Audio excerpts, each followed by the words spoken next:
আপুরা কেমন আছো? আশা করি সবাই খুব ভালো আছো। আই নো আমাকে খুব ফানি লাগছে, বাট কিছুই করেনি। আজকে আমি তোমাদের কাছে দুটি হিজাব লুক নিয়ে আসছি। সো আমি এখন তোমাদেরকে হিজাব লুক দেখাবো। আমি জানি না কয়টা দেখাতে পারবো, মুখে তো বলে ফেলেছি মাত্র দুটো দেখাবো। সো আচ্ছা ঠিক আছে, আজকে না হয় দুইটাই দেখাই। সো আর কথা না বলি, চলো ভিডিও শুরু করা যায়। প্রথমে একটি হিজাবের এই পোর্শনটা নিয়ে নিয়েছি, তার মানে হচ্ছে এখানে লম্বা সাইডটা এদিকে আছে।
আপুরা, আই হোপ আমার ভিডিওটি তোমাদের ভালো লেগেছে, কারণ আমি এখানে তোমাদেরকে দুটি হিজাব লুক দেখিয়েছি। আমি জানি না তোমাদের এটা থেকে কোনো উপকার হবে কিনা, বাট এই দুটো লুক আমার খুব ভালো লাগে বিকজ এই লুকটাতে যেটা হয় এখানে প্রচুর ভেন্টিলেশন হয়। আর এখন যেহেতু প্রচুর গরমের সময় আমি এই জর্জেট টাইপের হিজাব পরতে খুব পছন্দ করি, কারণ এখানে আমার গরম কম লাগে। আমি ইনার ক্যাপটা জাস্ট পরি, তার উপরে একটা অথবা দুটো পিন দিয়েই আমি কাজ সেরে ফেলি, হিজাবটা পরে ফেলি। দ্যাটস ওয়াই আমার এখানে খুব বেশি মানে যুবদুবু হয়ে থাকে না, আমার গরম লাগে না। আর আমার মনে হয় সামারের জন্য এটা হচ্ছে বেস্ট একটা ওয়ে টু ওয়্যার হিজাব, একদমই হালকা করে, আর হচ্ছে খুব ভালো মানে বাতাস পাস হতে পারলে, আর গরম খুব একটা লাগে না, আমাদের সামনে পুরোটা কভার হচ্ছে।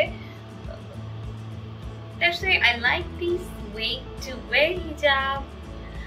আর ভিডিওটি ভালো লাগলে অবশ্যই অবশ্যই বেশি বেশি করে লাইক দিবা, কমেন্ট করবে এবং শেয়ার করবা। আর আমার নেক্সট ভিডিও দেখা পর্যন্ত চিন্তা রাখবা।